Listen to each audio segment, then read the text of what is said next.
Good morning. Good morning from the office. I am your host, BKP, the voice of rural America. Glad to be back this Monday morning. I know you're glad to be back at work. Why is nobody glad it's Monday? What is the problem? I mean, why does everybody... I can't wait to get here on Monday.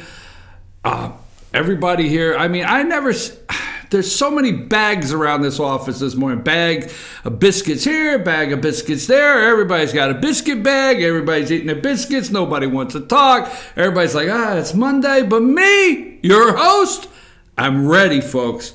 I am ready for this week. We want to start on our serious note this morning and make sure we say our thoughts and prayers with all of our friends, Hurricane Harvey, that are suffering through that and going through this terrible time, this hurricane around the Houston area down there in Texas. So our thoughts and prayers. And I have I've had the opportunity to go through Facebook, and many of you are posting about family members and that they're safe and okay. And I have there's so many pictures of devastating damage out there. There's so many ways to give, and I guess the first and foremost, the easiest way to give that most people know of is the Red Cross. Did we put some? Let me get this. If you want to email our show, you got that? Is that up there, Richie? We have. You can text Harvey to 90999 or call 1-800-RED-CROSS. Hurricane Harvey relief. Obviously, they need your help, and that's the one we're starting with this morning. If you want to give to the Red Cross, something, every little bit helps, and we wanted to start out on a serious note as far as being sending our thoughts and prayers. Devastation. These storms come in, and so there you go. That's the number you could call if you would like to help. It's going to take months, years maybe even, to clean up from this devastating storm, and the flooding has not stopped due to this hurricane, and it's not over yet. So the strong winds, but the flooding and the hard rains has continue. So moving along from that, I want to make sure we opened on a serious note for our friends out there.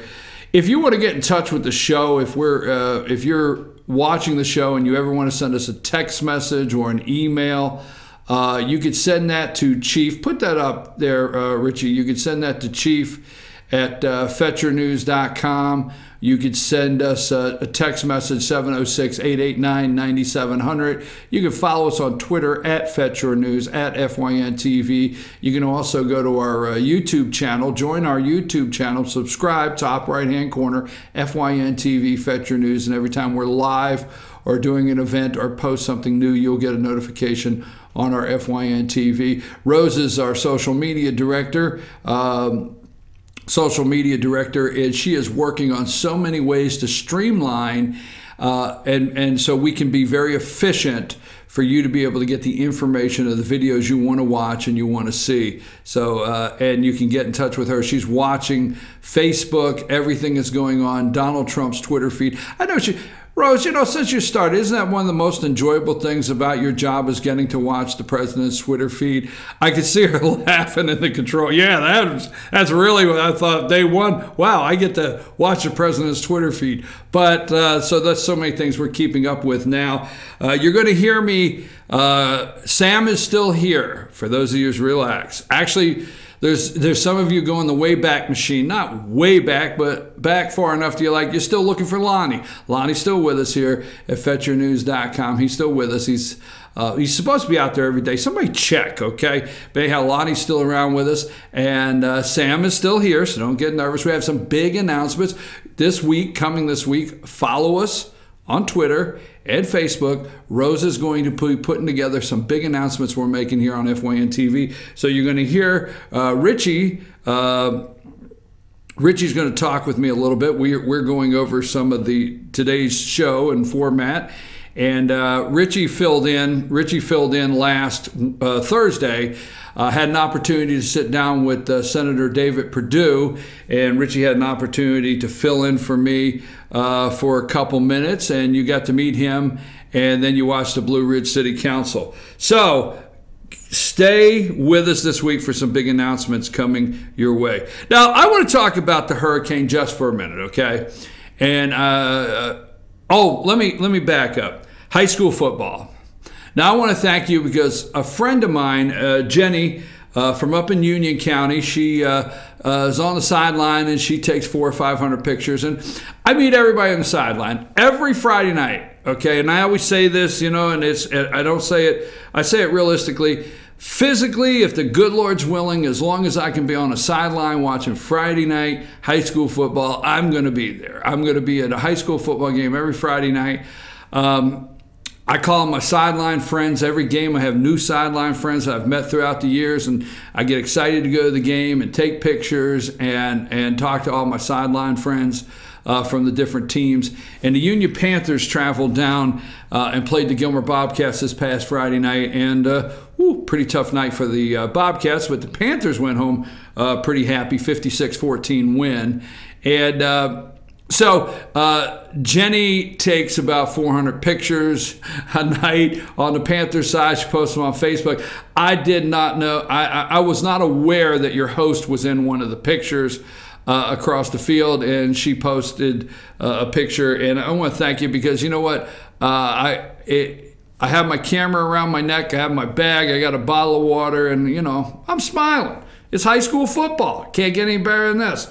So Lisa said, you really looked happy. And I said, hey, I am. Friday night. So anyhow, high school football. Oh, that being said, I know we're moving right along. It's Monday. That being said, tonight is our first premiere. Now, we're in season 4 of high school football shows. Season 4, okay? But tonight is the premiere of Union County Panther Rewind, okay? Our first show with head coach Brian Allison, players, and you're going to want to tune in because we have a special co-host. Yes, I don't want to tell you. You got to tune in for it. Put that down, Rose. Did not miss tonight for our special co-host tonight on Panther Rewind for Union County, okay? We're going to put that down because we're going to be tweeting that out today too. So you don't want to miss that. All right. I think that's it. You can take down that on the screen there. People know how to find us there. Let's go to the hurricane, okay? And I don't want to go too deep on this, and I don't want to go too deep, but I want to lay this out because it's going to be a long week. Now, is Labor Day this coming Monday? Is that this coming Monday, Richie? Labor Day, okay. Labor Day is this coming Monday. So there's two things, okay? There is absolutely no real news out there. Now, I'm not calling everybody fake, but this week there's really no new news, okay? After Labor Day kicks off really campaign season, after Labor Day kicks off, they start going back in September. After Labor Day, we're going to see if the debt ceiling will be raised, and we're going to get money for the southern border wall. After Labor Day, we'll see who will be the next to follow in the great shoes of Sheriff Joe Arpaio and open a concentration camp, as he's being accused of. We'll go into that later, okay, the pardon. But right now, there's nothing to talk. And plus, I have to wear white this week, right? Is it still, I don't know. I mean, is it still no white after Labor Day? Is that a big thing? I mean, can anybody answer? I mean, is no white? So I have to wear my white this week, right? So my white jacket that I got at Broken Bull, I have to do that this week, right? Okay. So anyhow, that's the biggest news there is. No white after Labor Day. Hurricane Harvey. Let me say something here because, everybody gets, you're not supposed to say things that may sound insensitive during our fellow Americans' time in need. So I'm not going to do that. But I am going to say this. If the media yesterday on all the morning shows, I mean, George Stephanopoulos is just an angry little man. I swear to God, he's just an angry little man. I mean, he looks like one of them claymation dolls, okay? But he's just an angry little guy, okay?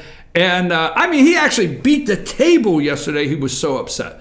And but every last one of them were stretching so far to see if they could start blaming the weather on President Donald Trump. This is not a joke, okay? It's really serious. They had stretched so far. They're laying the groundwork that Harvey now.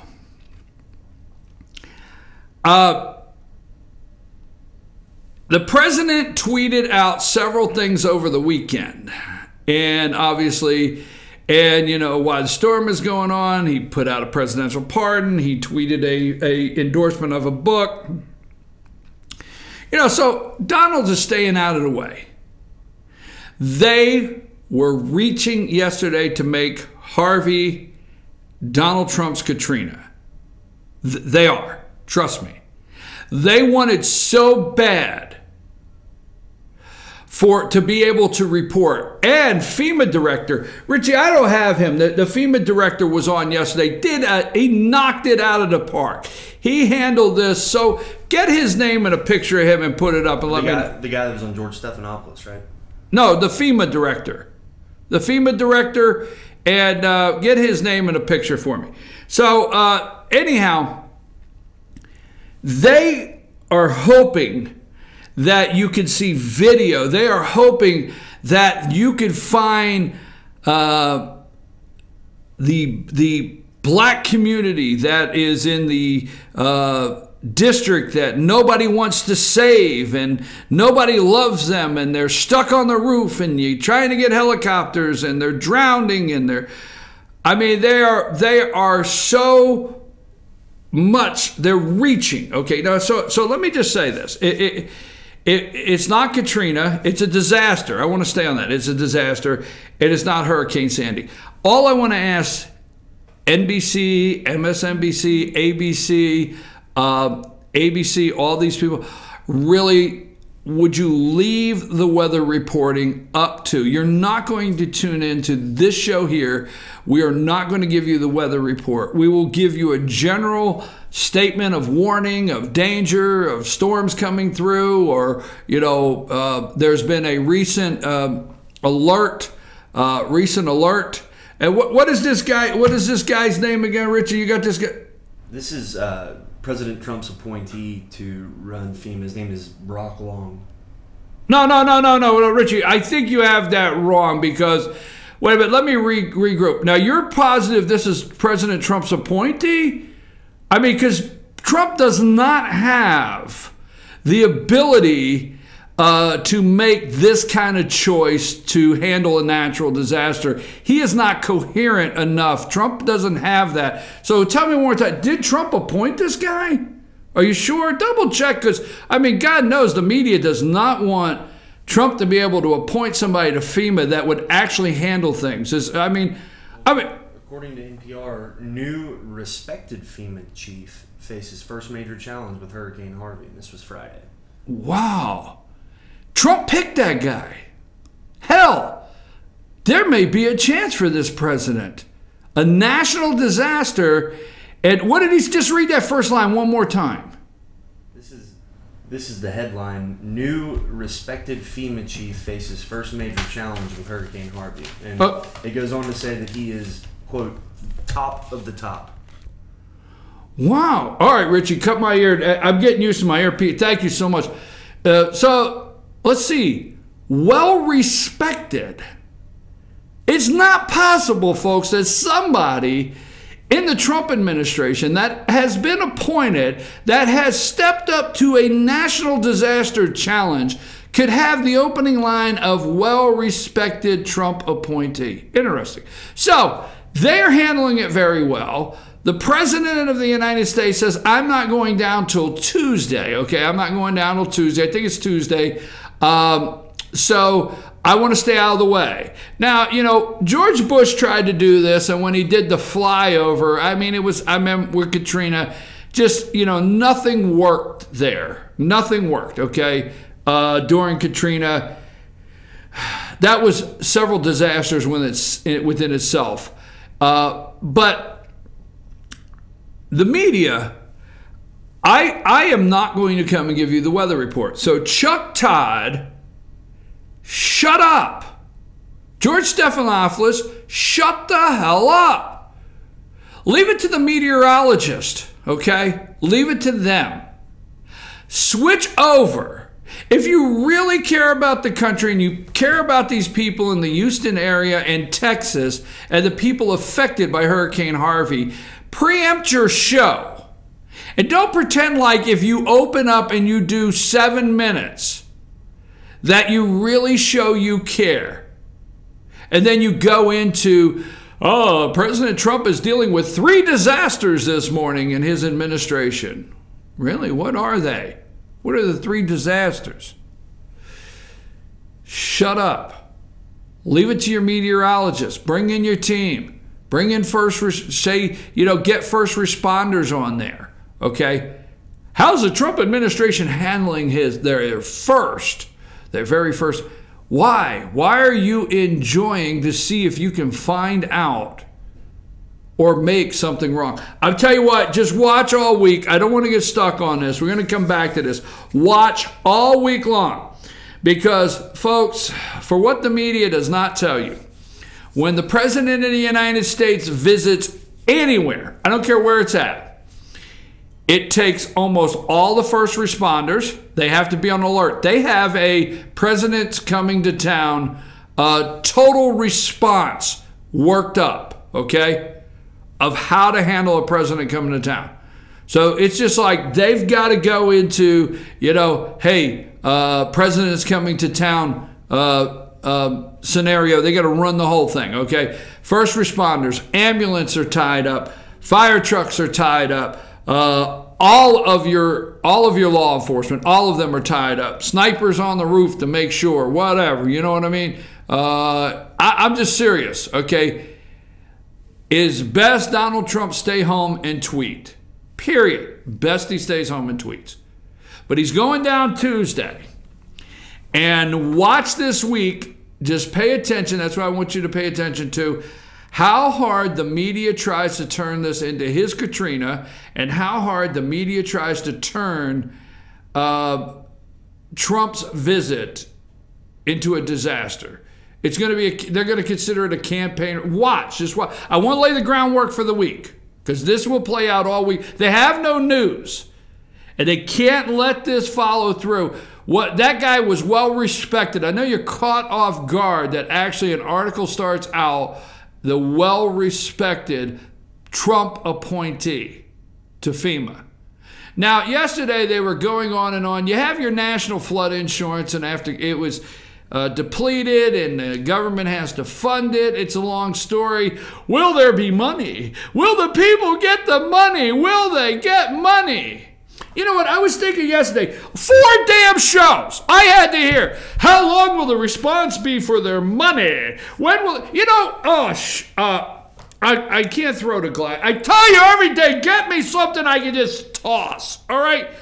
Anyhow, let me get into this. I knew this was going to happen. I've been thinking, Katrina. All right. So we have the hurricanes, and we built hundreds of thousands, maybe, of these FEMA trailers. FEMA trailers, right?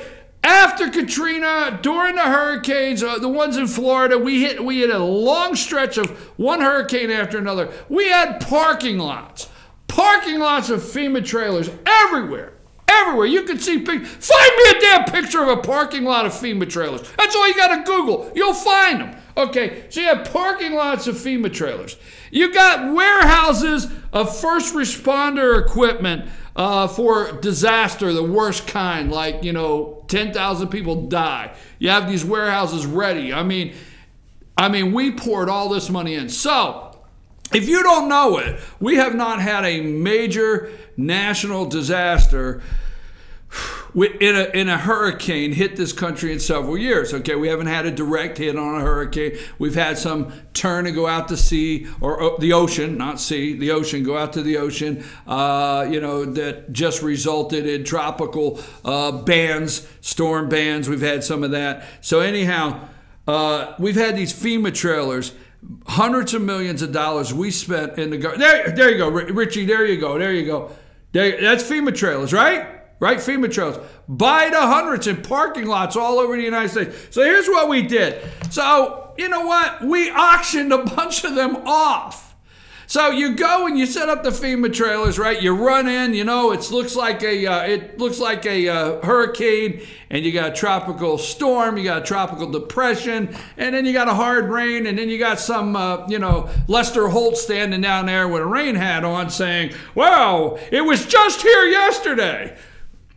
All I'm saying. So we spent millions on it. Then we auction them off. So you got FEMA trailers, right? You got FEMA trailers right in the Kusawati, right down there in the Kusawati. FEMA trailers everywhere, right? Everybody got a FEMA trailer. You don't have one? Get you one today, okay? Because that's what we did. Now, guess what this does? This gives every reason for everybody to start screaming that we have to put money back into it. We got to build another 1 million FEMA trailers. And I'm just saying, I knew this was going to happen. So anyhow, where was I at? I was going somewhere with this. Anyhow, the president, I'm telling you right now. So I'm listening to yesterday, the insurance, the flood insurance. Well, there's a process. You got to fill out paperwork. You got to validate that you're actually there. You actually live there. You have a residence. Just like any insurance, you got to validate. How long will it take for them to get their money? And I'm thinking back in the colonial days, right? You got the colonies, right? And a storm came in.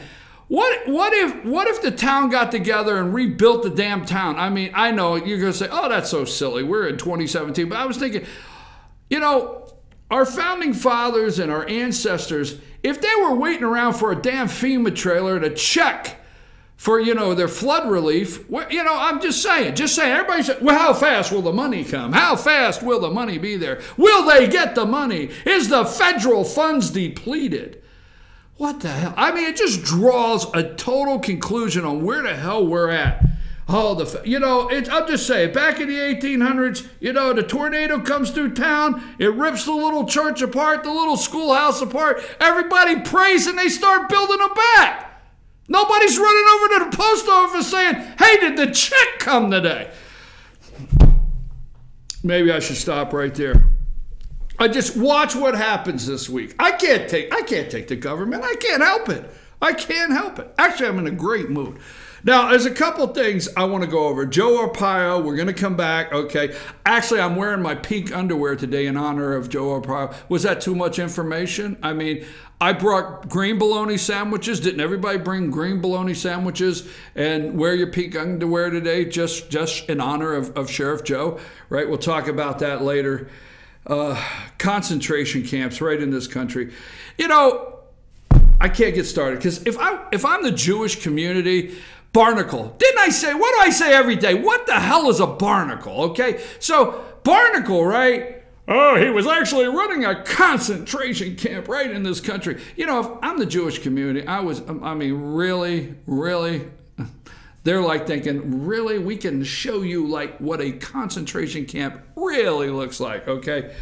Racial profiling. I think I will right after the show. I'm just going to go somewhere and racially profile something because I'm so tired. What you got, Richie? You got the pen up. You got something?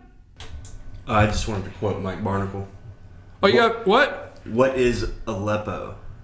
That's what he'll be known for forever. The Gary Johnson trap. Oh, yeah, the Gary Johnson. Yeah. He's the one that looked at Gary Johnson and said, what, Aleppo, right? What do you plan to do about Aleppo? Can you do that again, Aleppo? One more time. And Gary Johnson said, "What is Aleppo?" You're kidding, right? Yeah, Barnacle. I'll never forget Aleppo. Yeah, you're right about that one. Okay. I have an interesting take on a couple things today. How could that not shock you? The inner circle of the White House is moving out. Sebastian Gorka, Steve Bannon. I have an interesting take on that. I want to give you my take on it. Then I want Richie to give me what he thinks about my take. It better be what I think, or hell, Richie and I could get into it. You never know. But I want to hear the take. That's very interesting to me. I want to hear from you. What is your take on the exit strategy of some in the White House? Bannon, Sebastian Gorka, some of the inner circle that is gone, and who it leaves. In fact, Richie, what I want you to do this week is get everybody that's in the inner circle, your Gary Cohen and all of them that are in there now this week. Let me know when you got it ready, where they come from, who they are, what their background is, and we'll run a whole series on that. So what do you think? I have an interesting take on that. Sheriff Clark has a new book, if you didn't know it. The president tweeted it out. At 9 o'clock, tell your friends. Tell your friends. You know, I say this jokingly, but this is very serious, okay? Because I, for one, believe it's time. I'll look right in the camera. I believe it's time for GBI, the Georgia Bureau of Investigations, to come in and thoroughly review so many actions in the city of Blue Ridge. Now, let me say, the city of Blue Ridge is a great place to live, great place to work, great place to visit. It is awesome. We don't want you to think that, you know, things aren't moving on. But there are some things that have come to light that I really think the Georgia Bureau of Investigation, when you have a police officer that writes something and explains why he went for a warrant instead of a citation, you wait till you see this, plus some other things going on. That being said, the City of Blue Ridge mayor and council candidate slate is ready to go. And one of our all-star panel is a candidate. Oh my God, I didn't even know. I didn't know. I'm like, really? I'll show you that. So we're going to talk about that around 9. I get back. I want to talk about Sheriff Joe, and then I want to give you my take on why the inner circle. And Richie's going to tell you a little bit about Sheriff Joe too. He looked up some stuff yesterday. Richie and I were on the phone last night. So he's going to tell you a little stuff on Sheriff Joe also. But why don't we take the break that I should be taking at 8:28. Why don't I get some water, relax a little bit, turn the AC down. Why don't we just do that? We'll be right back after these messages, folks. Good morning from the office.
And we're back. I'm your host, BKP, the voice of rural America, North Georgia's only live online morning show. You know, I can't wait to get here on Mondays. I know, I understand. I can't wait to get here on Mondays. But let me say this.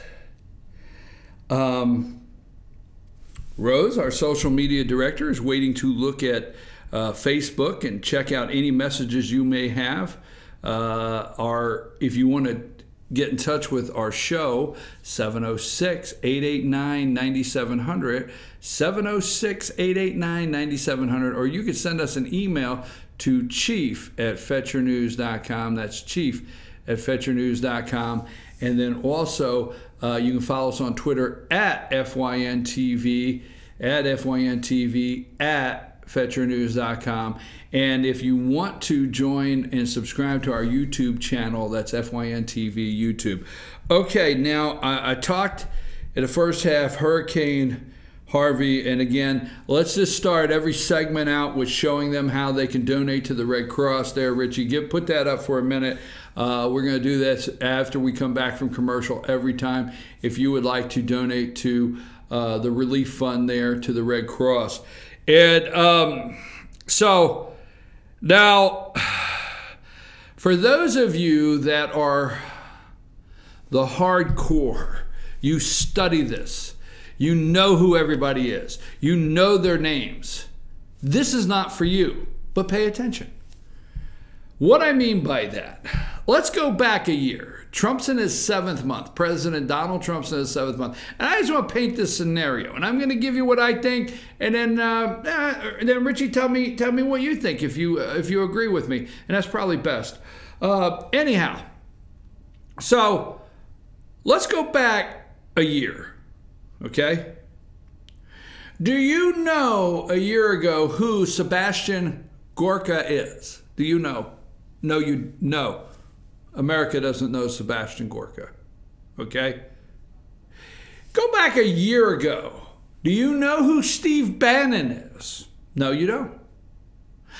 I know you're out there yelling, I know Steve Bannon, easy. Let's go with the 98% of Americans. You're in the 3%. We'll give it 3%. Wasn't that funny? Let's go with the 98%. You're in the 3%. You're like wondering, why did you cut out 1% of America? So let's just rewind that. You're in the 3% that pays attention. 97% do not. So just a year ago, did you know who Sebastian Gorka was? No, you did not. Just a year ago, did you know who Mad Dog James Mattis is? Okay, no, I don't think many people did. A year ago, did you know anything about General John Kelly, the new chief of staff? I don't really think so. Okay, really, I don't. Did you know very much about Bannon? What about Kellyanne Conway? Did you know her a year ago? Okay, 3% did, but 97% people didn't know Kellyanne Conway. Did you know little Stephen Miller? No. What is the guy, Corey Lewandowski, right? Did you know who Corey Lewandowski is a year ago? Nah, you didn't know Corey Lewandowski. What did that mean to you over your Starbucks latte, right? And with a little cream and cinnamon, and got you going into the fall here, you pumpkin spice as well on its way. You had no idea. Who is this Corey Lewandowski? You didn't know, right? What about, let's go with, let's see if we can get a couple more. Paul Manafort. Did you really know who Paul Manafort? Paul Manafort, I mean, you did not realize that went all the way back to Reagan's election, but you didn't know. So, what did they do best, many of them? Steve Bannon, okay? Now pay attention to this, because if you think, because Donald Trump, now I want you to put this in, I want you to think about it all week, and I want you to listen to all the other talking heads and the claymation toys that are on there with the corporatocracy, left media pulling their strings, okay? That's the only thing. Can you see their strings as you're watching them around the round table? You know, the Barnacles and the David Ignatius. I like that name. I just like to have that, David Ignatius, okay? So let's think about this. So anyhow, Why are they leaving the White House now? All right. So you got Corey Lewandowski. You got to remember, folks, Sheriff Joe. Donald Trump pardoned Sheriff Joe, right? I want to look at the camera and tell you, if the President of the United States tells you he's going to do something, he plans to do something, he intends to do something, and this is the way it's going to be, that's the way he is. If President Donald Trump says, this is my friend, that's the way he is. I picked this up, I understand. He's not going to throw his friends out. He's not going to. He's not going, oh, the establishment has rushed in and pushed Bannon out the door. Just my take. That's not Donald Trump's style. Okay? All right? My understanding is they had a nice, clean rollout for Bannon to leave, and then, then some snowflake drove by a statue and realized it was a Confederate statue in memory of, someone in the South, and, they got all teared up and the riots started and everything. Long story short, right? So the Bannon exit did not go as clean as they actually had planned. All of that being said, I'm getting to the point. Donald Trump does not, actions speak louder than words. Donald Trump does not throw his friends away. So if you think Steve Bannon, you got to understand now, through the primary, okay? Through the primary, there was no Steve Bannon. There was no Steve Bannon, okay? Through the primary. Through the primary, there was no Kellyanne Conway. There was only little Corey. Little Corey. Where's Corey? Where's Corey? Over here, Mr. Trump. So only little Corey Lewandowski was running around, shooting his mouth off, and Jared Kushner. Interesting, Jared Kushner. And somehow through the primary with 17 candidates, and the day Donald Trump came down the escalator and gave that speech saying he was running for president, okay, somehow he was in tune with all of his campaign promises. You have to realize all of Donald Trump's campaign promises from the primary, he walked over into the general election. Okay? Remember that. Don't forget it. Because the reason I'm going through this kind of methodically is because I know what the media is trying to paint with Bannon not there and now Sebastian Gorka not there, and oh my God, the globalists are running the White House. And there could be a lot of truth to that, but I'm just saying, pay attention to the whole scheme of things, all right? Now, so Donald Trump has his friends there, and he goes to the primary. Did you think maybe he knew Steve Bannon during the primary? Do you think maybe Steve Bannon did not have an official role during the primary, but maybe had some consulting information or made some comments that the president may have used during the primary? So maybe Bannon wasn't there in the primary, but maybe he was underlying, some of him and Gorka and some of these other people laying some groundwork through the primary that President Trump could bounce off of to get through the primary. You ever think about that? So you think when the general election came, is all of a sudden they said we need Bannon? Just think about it. All of a sudden, I'll tell you who could get it. We knocked out 17 opponents without Kellyanne Conway. Okay, this is Ted Cruz, communication director or something, Kellyanne Conway before, right? So we knocked out 17 opponents, and we now need a strategy to take on Hillary. Does anybody know this Steve Bannon guy? So the point I'm making is, I do not think, for one, that all of these people left the White House on bad terms. I do not think, for one, that many of these people left the White House. Now, Rice Previs and those guys, that's a different subject, okay? That's a different subject. But I don't think your Bannon and your Gorka and some of these people that are exiting the White House, okay, are exiting on bad terms with the president. I think they're exiting just in time for the 2018 election cycle. That's what I think. There's a side of me. This is a big, wide open, theory I have here. I think they left just in time for the election cycle. Because you see, if Donald Trump can make just a couple moves, he could actually get the agenda done he promised the American people. And he's going to have to go out, folks. You need to realize the President of the United States is going to have to go out of Washington, D.C. to get that done. He is going to have to campaign against Jeff Flake. He is going to have to campaign against Dean Hiller. He is going to have to campaign against these Republicans in name only, okay? He is going to have to continue to take on John McCain. Why when the left, why every damn Sunday morning the only people the left can find as Republicans are John Kasich and John McCain and Lindsey Graham? Even Republicans have questioned the president's motives and agenda and the direction he's going. Next up, we're going to talk to Ohio Governor John Kasich.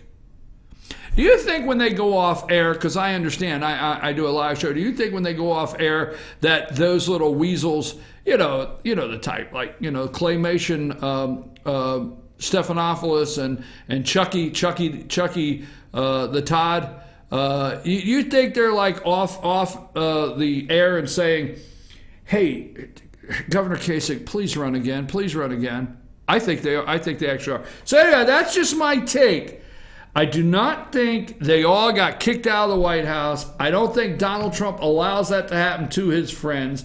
I think they're just in time for the 2018 election, because let me say, and I'm going to drop this because Richie's over there with bated breath wanting to give his side of what he thinks.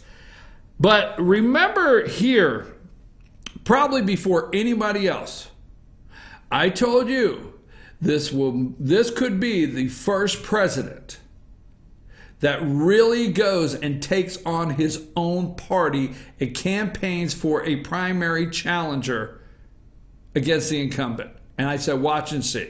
So this weekend, all of the left corporatocracy media, all of them were out there about Trump taking on his own party. Paul Ryan, Mitch McConnell, John McCain, Jeff Flake, Dean Heller, the list goes on of Bob Corker, Tennessee, him taking on.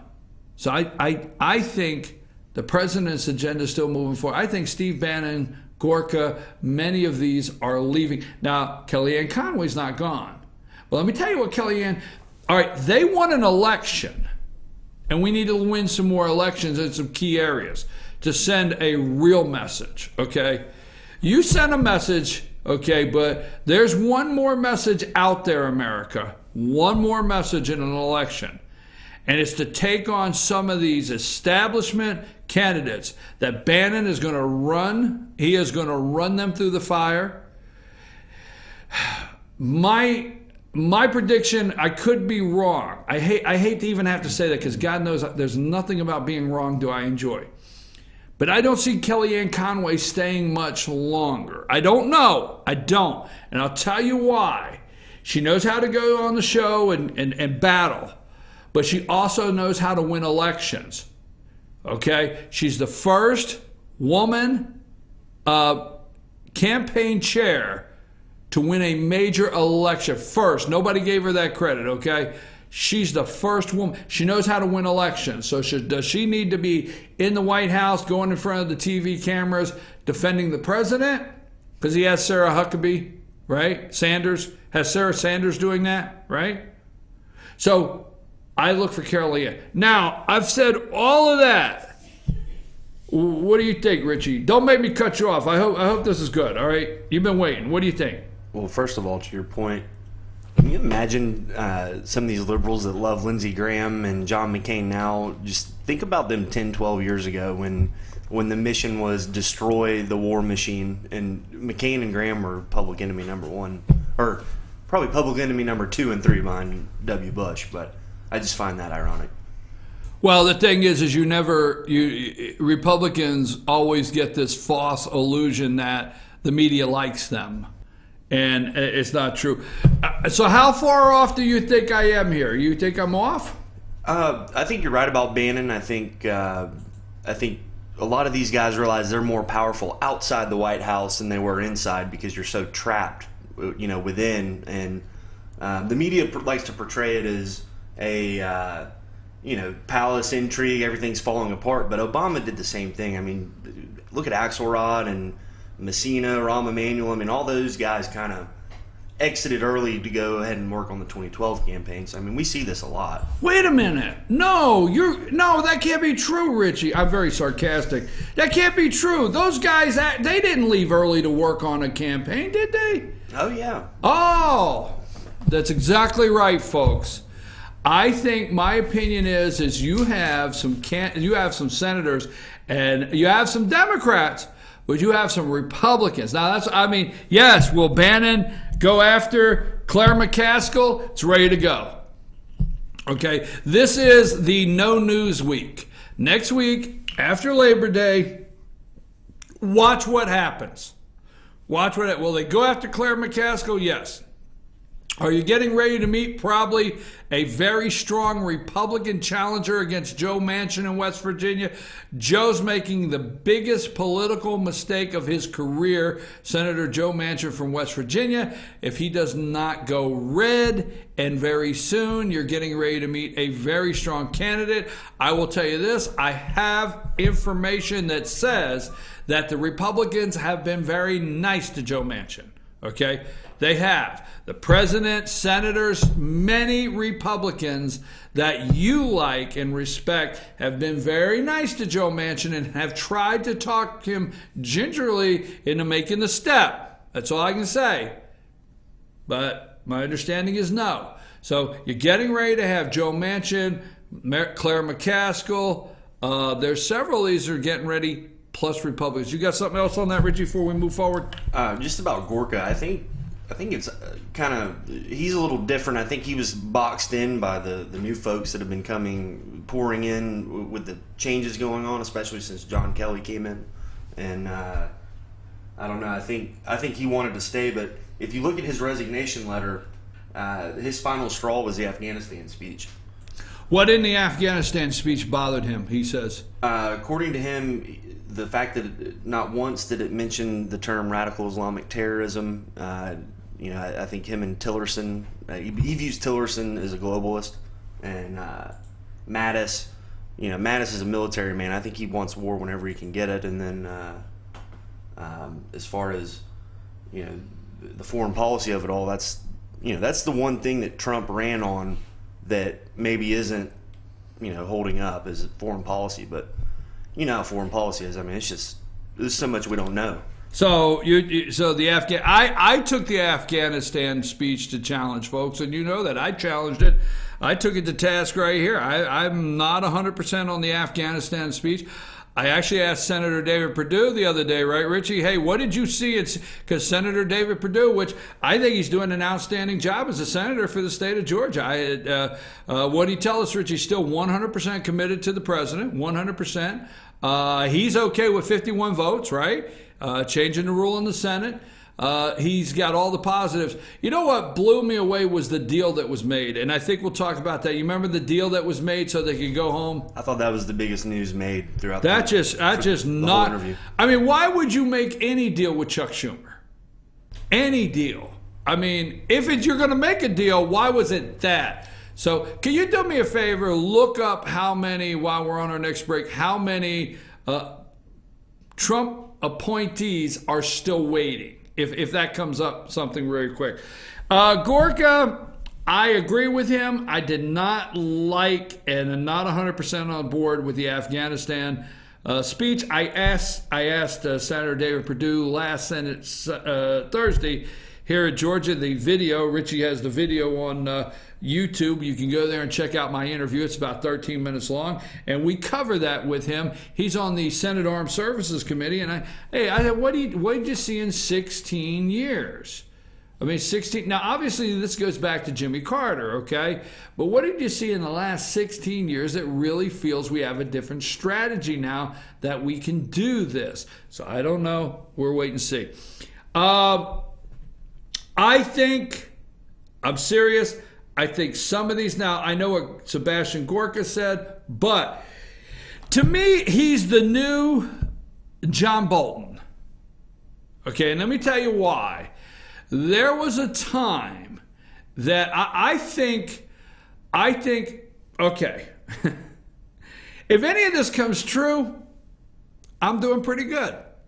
If half of it comes true, I'm doing pretty good. You know, at least I'll break even at the track, right? So, but Bannon, now stay with me. The rumors are swirling. I told you this last week that Bannon left to start his new conservative news network.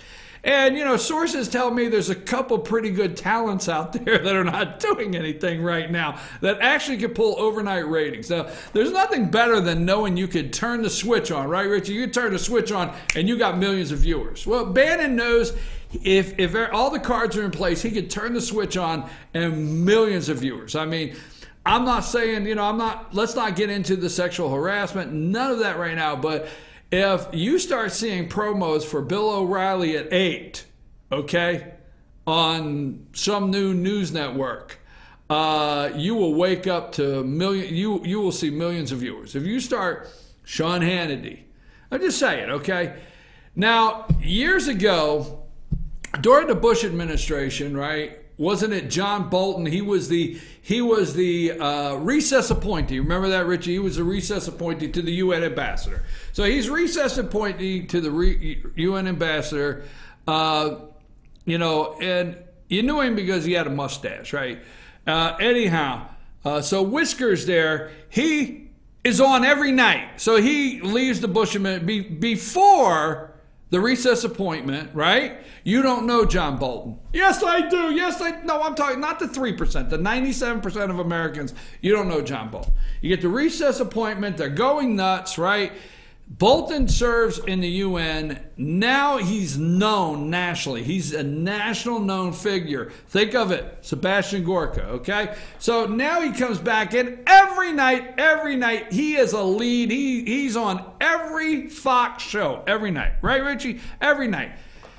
Sebastian Gorka, to me, I agree with his reasons for leaving, but to me, I think you might see him on that new Steve Bannon network every night. What is that? You got to tell me when to put my glasses on. This, according to Politico, the spree of approvals, talking about the deal made, leaves the president with 147 nominees awaiting Senate action, significantly more than the previous 4 administrations had as of early August, according to a tally kept by the Independent Partnership for Public Service. All right, hold on. Stay there. So that's as of early August, right? That was as they went out for recess. This is 5 picks were made in a flurry after the deal was made. All right. Let's come back to that. Let's do that after that. Let's do a segment on that and use this back and go with that so we can put that up, okay? I'm your host, BKP. We're going to take a break. About 9:20, folks, we're going to come back talking about Joe Arpaio and the dirty little deal that Mitch McConnell, you know, it's not making the damn Sunday shows, right? Did you see that on any of the Sunday shows, Rich? Not seeing that anywhere. The dirty little deal Mitch McConnell made with Chuck Schumer. We're going to go through that, Joe Arpaio, and then I am going to tell you, I'm going to explain to you what I mean about the warrant versus the citation in the city of Blue Ridge. I promise that is going to happen today. Richie, take us to break. In 1981, Reed Nicholson began selling tires out of an old barn in Mineral Bluff. Little did he know that he had just laid the groundwork for the most trusted names in automotive services in the Blue Ridge area. In 1997, Nicholson Tire Center became what it is today, holding the same values of faith, family, and great customer service. 2 locations to serve you, and the Blue Ridge location is currently expanding to offer fast service and the largest U-Haul provider in Georgia. Nicholson Tire Center, Blue Ridge, and Mineral Bluff. Broken Bull, located in beautiful downtown Blue Ridge at Sycamore Crossing, is locally owned and operated. Our Simply Noel selection is the largest around. We have a great selection of unique clothing and several lines to choose from for men and women. We carry a beautiful variety of handmade jewelry from Blessed Be and others. All kinds of gifts, starting to carry shoes this fall as well. Come visit us on your next trip to Blue Ridge. We can't wait to meet you at Broken Bull, located in downtown Blue Ridge. Papa's Pizza to Go in downtown Blue Ridge is the best in the area all-you-can-eat buffet. Call ahead or order online now at papaspizzatogo.com. Use our convenient pickup window for the best in pizza, subs, wings, breadsticks, salads, and more. And be sure to check out our lively game room. We serve lunch and dinner, catering available, take out or dine in. Papa's Pizza to Go in Blue Ridge, proud sponsors of the Fannin County Rebels. Be sure to check out New Blue Home and Gift, located in beautiful downtown Blue Ridge at Sycamore Crossing. Find us on Twitter at New Blue Home. Everything beautiful for your home or a special gift can be found at New Blue Home and Gift. Call us today at 706-455-3873 or visit us at 531 East Main Street, Suite 103 in downtown Blue Ridge. Kinty Artesian Silver and Gifts, the Peruvian shop, located in beautiful downtown Blue Ridge at Sycamore Crossing. Fine sterling silver, luxurious baby alpaca and exotic woods. A beautiful selection of exquisitely crafted gifts for all of your special occasions. Visit our website, artesiansilvergifts.com, or follow us on Twitter at Artesian Silver Gifts. Kinty Artesian Silver and Gifts, the Peruvian shop in downtown Blue Ridge. The Tupelo Tea Mission is to provide over 80 premium tea blends for tea lovers who are looking for ways to explore new flavors and blends. Come visit Tupelo Tea, located in beautiful downtown Blue Ridge at Sycamore Crossing. Be sure to sample our various varieties of honey and tea. Visit us on the web at tupelotea.com or call us at 706-946-TEAS. That's TEAS. Tupelo Tea, located in beautiful downtown Blue Ridge.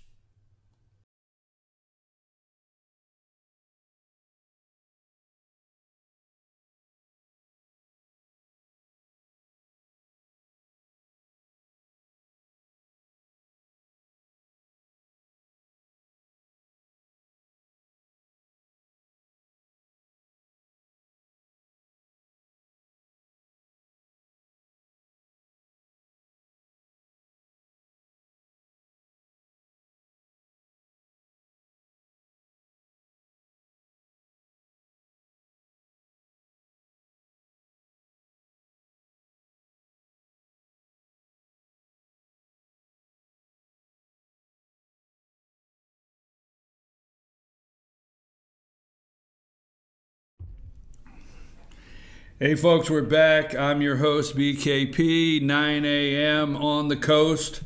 We're not really on the coast, we're in the mountains, but we are on the East Coast. We're in the East time zone, right? Okay, so anyhow, Richie, tell them what they, well, that's not exact. This is, hold on for that for a minute. Let's talk about how to get in touch with us, okay? Rose, our social media director. Now, Rose wants you to pay attention. So, Rose, you need to pay attention because I'm going to talk about things that you want them to pay attention to. You got it? Just checking. Oh, my God. I'm the old guy over here, you know. Maybe it's just me. Maybe it's just me, folks. It could be just me. Anyhow, at Fetcher News on Twitter, at FYNTV. Good morning from the office. Chief at FetcherNews.com. 706-889-9700, and you find our Facebook page, Fetcher News, YouTube. We got Instagram too. We're doing a little bit of everything around here. YouTube, join the channel, FYNTV, Fetcher News. Subscribe so you'll know when we're live. That's a pretty good one. I like that. Anyhow, now, moving right along, we always want to start every segment here with, if you would like to help with the Hurricane Harvey relief there, that is the numbers you need for the Red Cross. And we want to do everything, and all the first responders that are working so hard, and your family and friends, because I've been looking all over Facebook that you're saying that are safe or you're looking for or wanting to hear from. But there's the Red Cross's phone number. I did hear yesterday, do not call 911 if you're in that area. Do not call 911 for information. Call 911 for an emergency. So, okay, Richie, the fight. What was that, Saturday night? So, this is Mayweather. Now, this is not, I mean, all right, folks. Now, if you go 10 years older than me, and we're not getting into how old I am. If you go 10 years older than me, you really hear some guys sitting around smoking cheap cigars. You always have cheap cigars, okay? But you hear guys sitting around talking about the real days of boxing, okay? Now, myself, I was fortunate enough to watch several Ali fights. I watched several Ali fights. Howard Cosell, Dad let us stay up late, okay? So I was able to watch several. I watched George Foreman. I had a George Foreman grill. I mean, there you go. So I watched George Foreman. I even bought the grill. I watched him fight. I watched Leon Spinks. Joe Frazier, Smoking Joe. I even bet on Jerry Cooney one night, the Great White Hope. I mean, let's go back in the day. I'll never forget. Jerry Cooney. I tell you what. So we got a big screen TV. Now, back then, they didn't have these fancy big screen TVs. You had these big colors that they flashed through, and it didn't look good at all. So we had a big screen TV, and we rented the gym. I swear to God, we rented the gym. Should I say that? That's not really appropriate. I shouldn't be swearing to God, but you know, I'm just being honest with you. So we rented the gym, okay, for the Jerry Cooney fight. Yeah, we had all the guys there, everything, you know, Jerry Cooney, the Great White Hope. I'm sorry. I know you get offended. Sorry. Hey, tear down a statue. What are you going to do? What the hell are you going to do? You going to drive up to Freedom Hall? Is that what it is? Independence Hall up there? Or Plaza where they got the statue of Rocky Balboa and you're going to pull it down? Anyhow, let's get to the fight. So, this Mayweather guy, what did he get? 100 million, Richie? Did he get 100 million?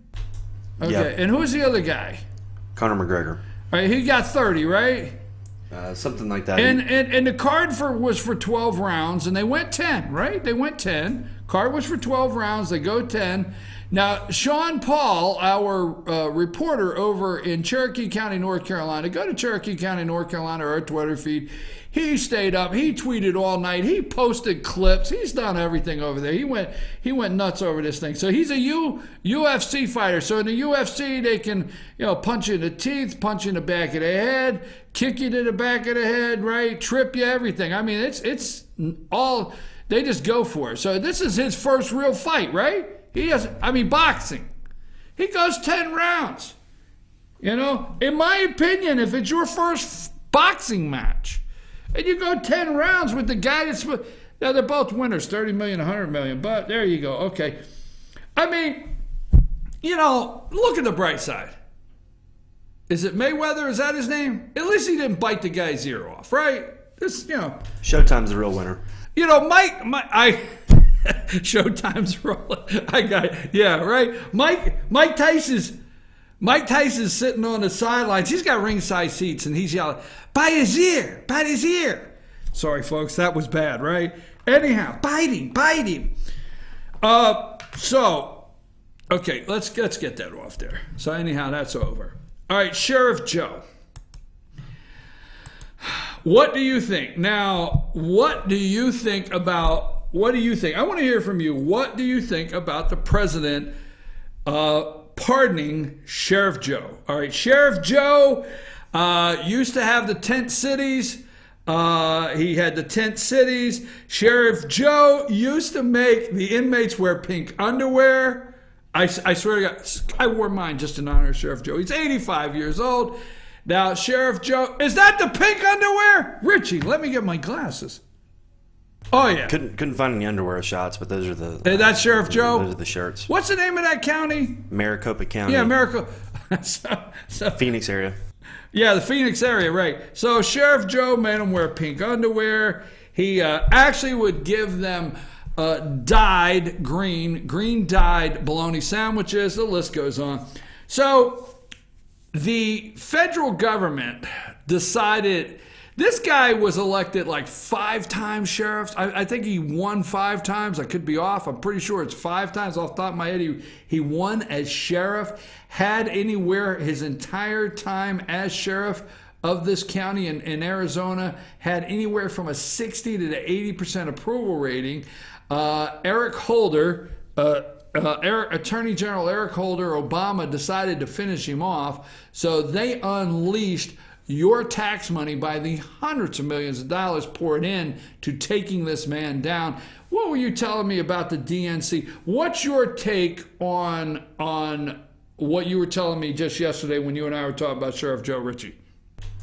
Well, do you remember during the election the whole "we don't jail our political opponents" attack line on Trump when he said? Oh, you mean when Trump was on the stage and he said he would look into, he would point a special prosecutor to look into our emails, and the media went crazy and said, "We don't jail our political opponents"? Yeah, we have a clip if you want to play it. Go ahead, let's play that.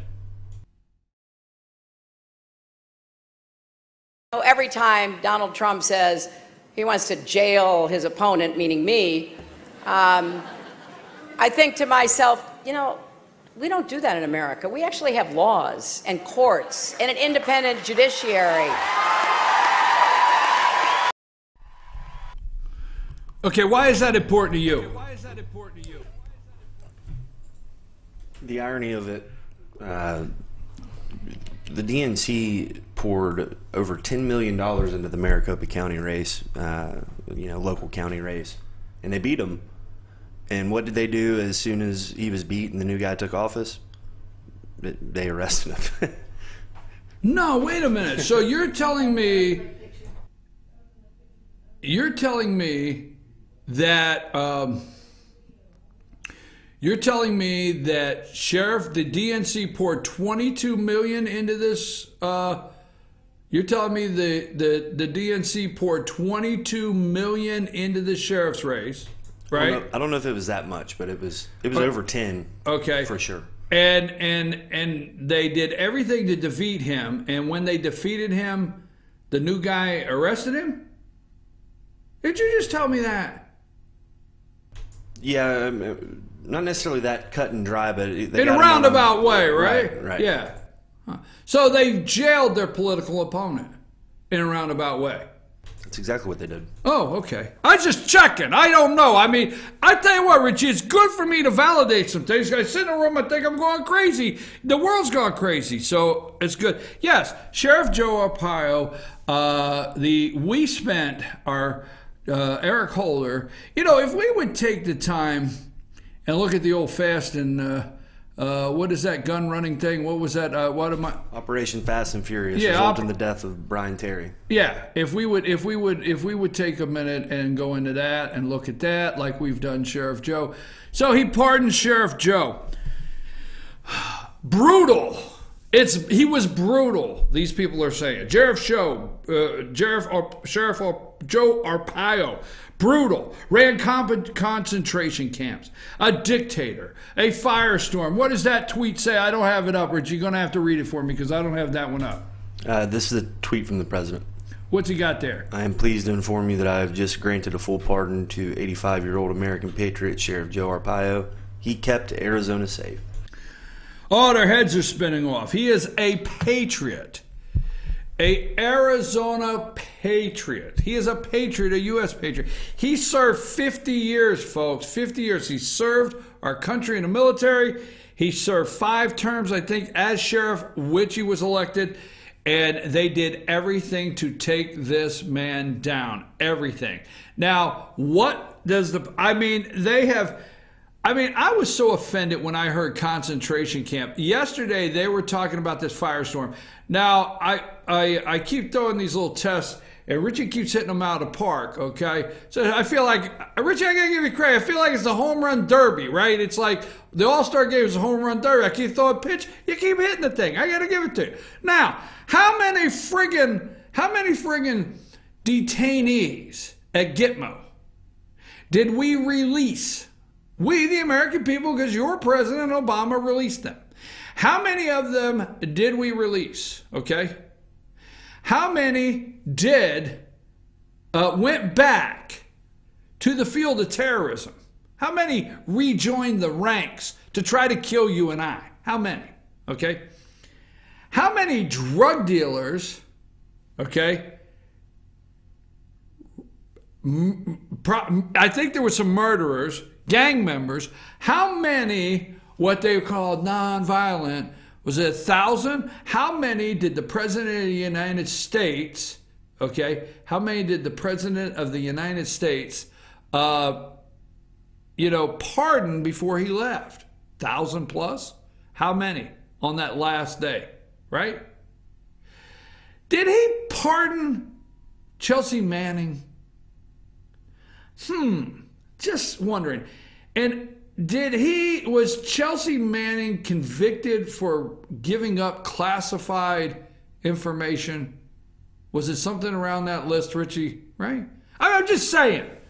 But this guy on the screen, 85 years old, ran a concentration camp. What do you got there? I never know what you're doing. Intel reports 121 former Gitmo detainees returned to terrorism. No, Richie, that can't be true. I am so tired of you putting up those possible facts. We can't run a show with possible facts. What did they say? 121 returned? 121 Gitmo detainees returned to the battlefield to attempt to kill you and I. But Sheriff Joe, he's a danger. He's a menace to society, right? Well, I'm sorry. I've had enough fun with that, but here's what I want to say. He has every right to pardon Sheriff Joe. I agree with the pardoning of Sheriff Joe. Sheriff Joe did not run a concentration camp. If we ran more things in this country the way Sheriff Joe did, he had to fight the battle of protecting his citizens by himself. He had to fight that battle to make sure Maricopa County, Arizona was safe by these drugs and these illegals and these gangs by himself. Just think, Richie, put this into the brain, okay? Just think, go back 20 years. Go back 20 years. And just think if that Sheriff Joe at 65, not 85, would have had the support of a Jeff Sessions, would have had the support of the Attorney General, would have had the support that sheriffs all across the country are getting today from our Attorney General. Just think if Sheriff Joe could have operated within with the federal government's help that they should have been giving him, instead of having to operate, be opposed on a daily basis. I remember years ago he was treated much differently by the mainstream. Like during the Bush years, it was almost like a novelty. It was funny what he used to do, and everybody got a good laugh. But it wasn't really until the Obama years that, with the immigration stuff and the Arizona citizenship law, that really soured his reputation. He used to be a darling of the left. maybe not a darling, but it was a novelty. Well, Sheriff Joe now has been pardoned, and guess what? The media all said that's one of the many firestorms coming out of the West Wing this weekend. Now, Sheriff Joe, I'm okay with him being pardoned. He keeps his promise. You need to file this one away with Sheriff Joe President Donald Trump kept his promise to Sheriff Joe. Okay? Those are the people right there on the screen. I want you to take this away that Trump is beholden to. Now, I know you get concerned, and we're going to do a little research on this. I know you get concerned that Wall Street has moved into the West Wing. Folks, I hate to break it to you, Wall Street never left the West Wing. I mean, I keep hearing Wall Street is moving right into the West Wing. When did they leave? When did they leave? Just saying, okay? So, anyhow, but those are the people in America that the President of the United States is beholden to and keeping his promises to, not this establishment bunch, okay? No, not at all. Now, he pardoned Sheriff Joe. He sent a large signal that he could pardon others, and he will do it. But the controversy is he did it Friday night, okay? During the midst of this storm. Where could he find the time? This guy says, what's next? What's next? All right? All right. Now, we want to do this real quick. I want to do this 6 or 7 minute piece before. Look, Special Counsel Robert Mueller better beware that no matter who he runs through let's say, Michael Flynn. Because, see, America's not upset. The left does not catch on. We don't have time for that. They're all over. The three, George Stephanopoulos yesterday morning, the three storms that the three embattled storms of the White House this weekend. And we lead with Hurricane Harvey. And then the storm that his own party is criticizing him, that he went against the Bill of Rights and pardoned Sheriff Joe Arpaio. All right, that's one of the storms. Let me tell you something. If you do the correct polling this morning, folks, America's okay with that guy being pardoned. And I'm going to tell you now, America's going to be okay with other pardons if necessary. I promise. Okay, now, I'm sitting... I was telling somebody this story in Friday. We're at lunch with a couple of the guys. No cheap cigars yet. But so we're at lunch, and I was telling this story to one of my friends. Yeah, one. I have two, okay? The other one. I was telling it to the other friend, okay? So I was telling this story to my other friend and about, sitting down with Senator David Perdue in the deal that was made between Mitch McConnell and Chuck Schumer. And because I'm sitting with the senator, Richie, you agree with this? I'm going to get you in a minute. But when you heard that clip from the Senator Perdue, because you were running the camera, didn't it infuriate you? Like, really? Yeah, I was like, why haven't I heard this yet? Yeah, why? Right. So, Senator, and my friend just looked at me and said, hey, that's the way that. We have all of these appointees in the Trump administration that cannot get confirmed. You and I cannot figure out, to save our lives, why Mitch McConnell is cowtailing, as we call it, to the Democrats, why they even have a voice at all. Chuck Schumer and them have a voice at all in the rules committees and all these things. We can't figure out why they're doing this. So I might have my numbers wrong, and Richie can clear me up. But so your Senator David Perdue says, hey, we're going to stay, no recess. No recess. We're going to get the job done. The senators are going to stay and do the job, right, that we promised the American people. Okay, so Senator Perdue gets 10 other, I think he said 10 other senators, and to sign on. They all do a press conference. Come out, you got 10 senators. No, we're not going home until we do the job we were sent here to do by the American people. We're going to repeal Obamacare. We're going to get our work done. We're not going home. No recess. Okay, we all heard that. It was not, I want to say, I'm not taking up for it. It was not grandstanding by our senator if you're in Georgia. It wasn't, okay? Because some might say, well, he did all this and he got the other senators and they got out there, did some grandstanding. They had a vote. McCain goes the famous thumb. Where's the nitro when I need it? The famous thumb. He walked up real slow and did the down, because he knew that would get played, right? So anyhow, so they voted down the repeal on the health care and they went home. So it was all grandstanding. Not true, folks. Mitch McConnell must go. He must go. There's no exception, period.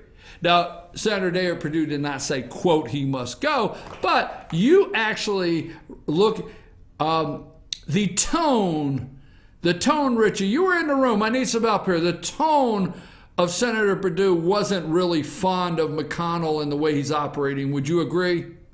I would agree. I think Senator Perdue thinks that we should be more forceful about things. Okay, there you go.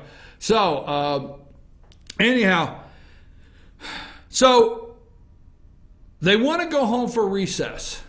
Chuck Schumer shows up to Mitch McConnell. He says, hey, what do I got to do to go home? Right? What do I got to do to go home? He said, look, I have 25.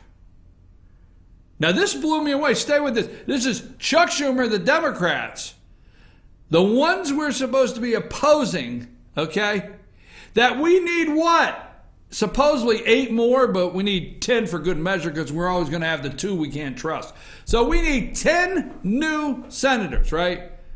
Republicans are the only people in town that need 62 votes instead of 60 because you can't trust all the Republicans. The Democrats, they lockstep. They had their 60. They got Darlin Arlen. But we need 62. We always got to have the 2 for good measure. So Chuck Schumer, let me paint this, all right? Chuck Schumer says, hey, Mitch, what do I got to do to go home? I've got 27 senators. I've got 25. I got 25 running for re-election. They need to go home and raise money. They need to go home and start campaigning. They can't stay here. I've got 25. You only got 7 or 8. You only got 8. I got 25. What do I got to do? So does Mitch McConnell say, I'll tell you what. I'm telling you for the last day, give me something I can throw off the wall. So Mitch McConnell says, I'll tell you what, all right? He doesn't say, I'll tell you what. I'm going to put the same health care plan that McCain did the thumbs down dramatically. I'm going to put it back on the floor for a vote tomorrow. To hell with rules. Putting it on a vote. You pick 3 people you feel you could sacrifice that are not in trouble. Because that's the way they do it. That's the way they do it, folks. You pick me 3 senators that are not in trouble back home that won't get in trouble, right? And they're going to vote for it. They're going to vote for it. You're going to pick 3 senators like, Manchin. He will be cheered in West Virginia for voting for it. You pick me 3. Even Claire McCaskill out there. I'll give you a freebie. Missouri loves the president right now. McCaskill votes for this. Could be good for her. So you give me 3 Democrats, the same exact piece of legislation that got voted down yesterday by the damn Republicans. Give me 3 Democrats. Okay, I'm going somewhere with this. And I'll think about letting you go home. How about that? And I'll have that on the president's desk. I'll tell you what. We've got the tax plan ready. You give me 3 Democrats. I've got 3 Republicans that are going to defect. You give me 3 Democrats. Let me get that tax plan on the president's desk. I'll tell you what. You do that, I'll let you go home, Chuck. Chuck Schumer, I'll let you go home. All 25, I'll let you go home. How about that, all right? Okay. I'll tell you what. One more thing. President of the United States campaigned on that southern border, and the American people said they want the southern border secured. That's what they did say, Chuck. So you give me a couple senators to cross over and vote for funding for the southern border. I'll let you go home, Chuck.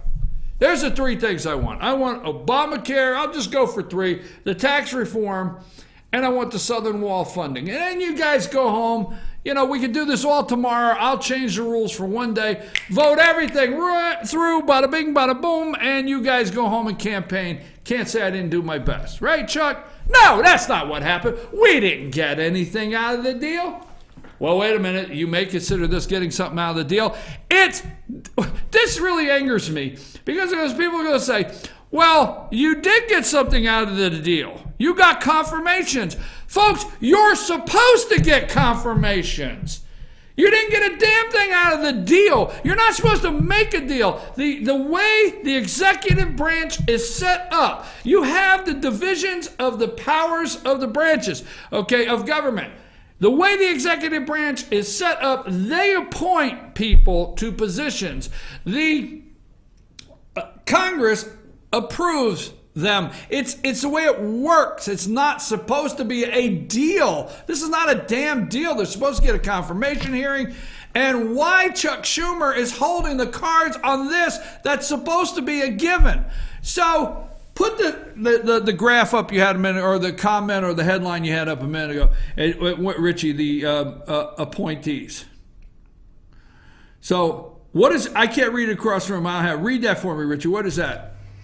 The spree of approvals still leaves the president with 147 nominees awaiting Senate action, significantly more than the previous 4 administrations had at this point. So the last 4 administrations, how many, what's that number, 100 and what?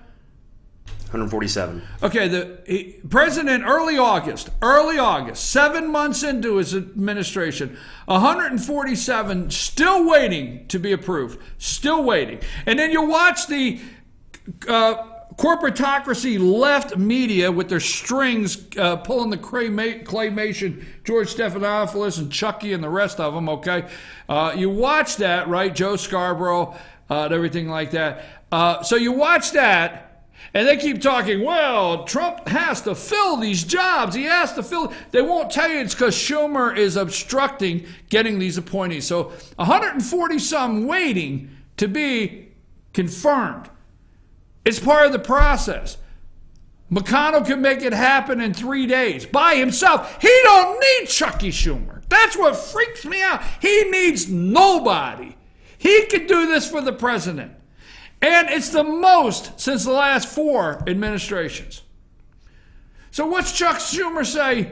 I need to go home and campaign for my people. My people need to go home and raise money and campaign. I got 25.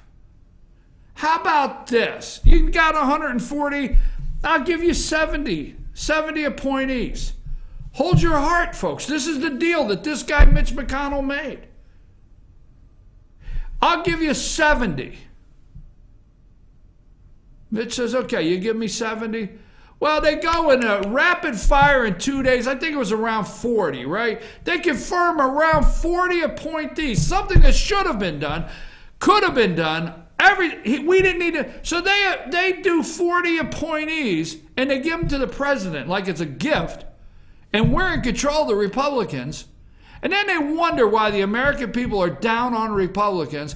And guess what Mitch does? So, you hear the bell. You remember when you were a damn kid?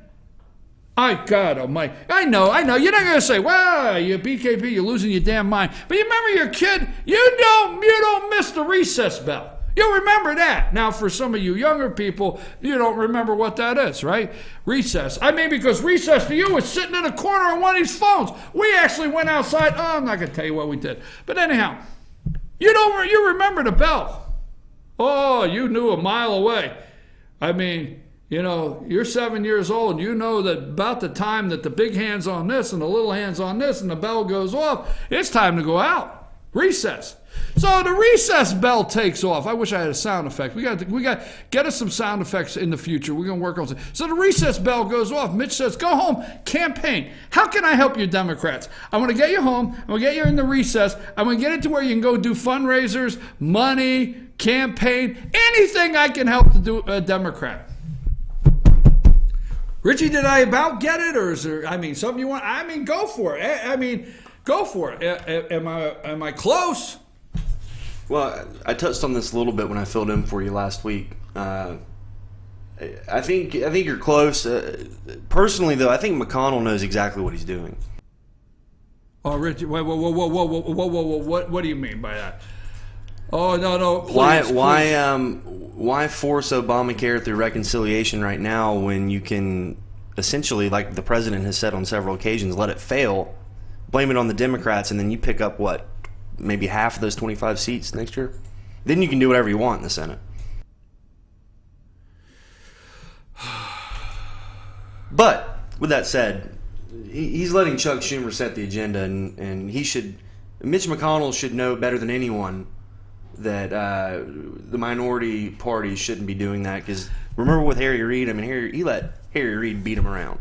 Hey, listen, I'm good with where you're going, because I'm thinking to myself, there's a reason why I'm not the guy for the job. There is, because I'm in Mitch McConnell's office and I'm busy, and somebody knocks on the door and says, Chuck Schumer's here to see you. Chuck who? Chuck who? Who? Who's the guy? Chuck Schumer, minority leader. Yeah, there's a reason he's minority leader. Tell him to go down to the other hall, okay? Wear a bracelet that says WWHRD. What would Harry Reid do?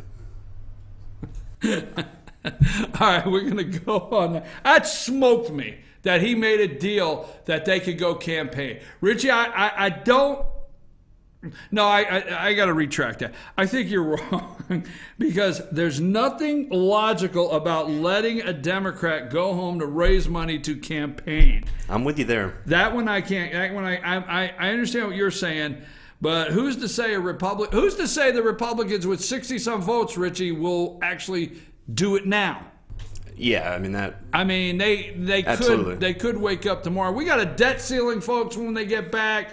We got border wall. We've got a threat of possible shutting the government down without money in for the border wall, debt ceiling. We got a lot of work. Well, we got 17 days that senators say when they get back in September, they got 17 days. But, hey, you know what? I'm going to wear my white jacket this week. I'm going to wear my white shirt. I got it, right, Rose? This is it, right? I'm down and out. 4 days. I only got 4 days, folks. I'm your host. I'm going to take a break. When we come back, one of our all-star panel is a candidate. What do you think of that? I mean, I'm like, bada bing, bada boom. You know, 1 minute you're on the all-star panel, and the next minute I'm putting your picture up on Fetcher News as a candidate. I'm like, what's up with that? The candidates are in, and I have a shocking, this is shocking. It's going to take a minute, but there's something very shocking that I think calls for an investigation. I will tell you this, if I have been part of any case in the city of Blue Ridge under a specific judge, I would question my ruling after what I just read. I'm going to bring that to you right after this break. Candidates, mayor candidates, it's in. I'm going to give you a little game point by point on that, and then some shocking information about the Patrick Crain citation / warrant. Take us a break, Richie.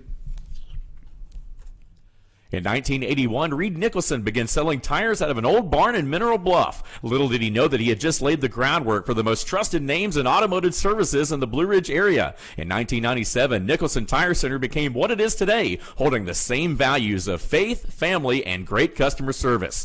2 locations to serve you, and the Blue Ridge location is currently expanding to offer fast service and the largest U-Haul provider in Georgia. Nicholson Tire Center, Blue Ridge, and Mineral Bluff.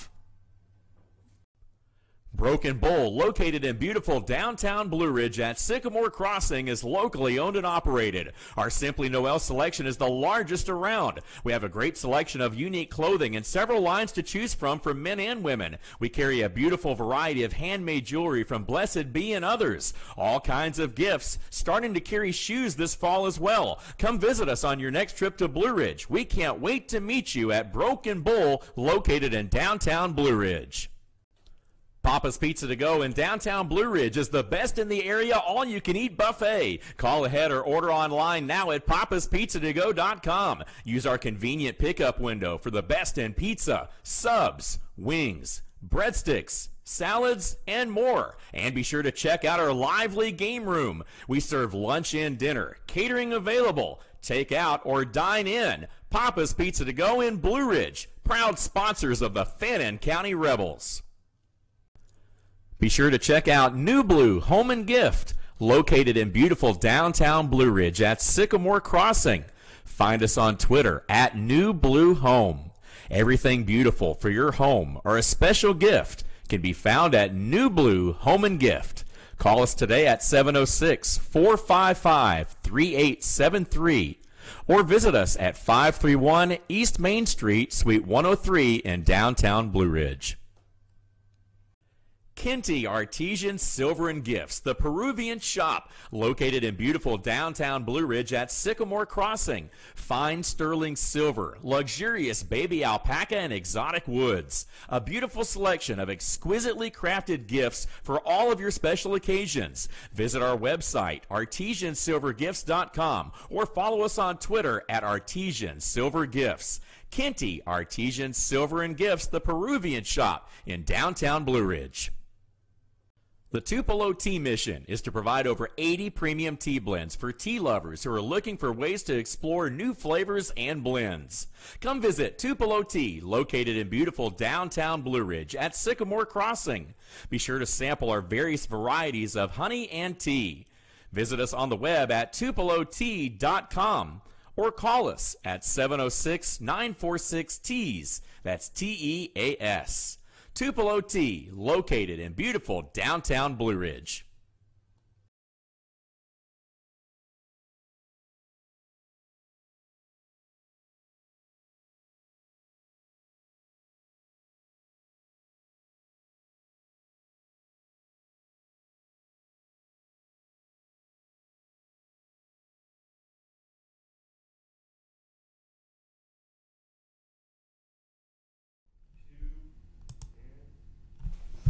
And we're back, folks. I'm your host, BKP. I'm going to Give me just a second. I'm going to send Richie something here. Richie, I'm sending you a picture. Okay. When I send it to you, I'll let you know when I want to use it. I think I'm going to close with this. So I'm sending you a picture right now. Stay with me, folks. All right.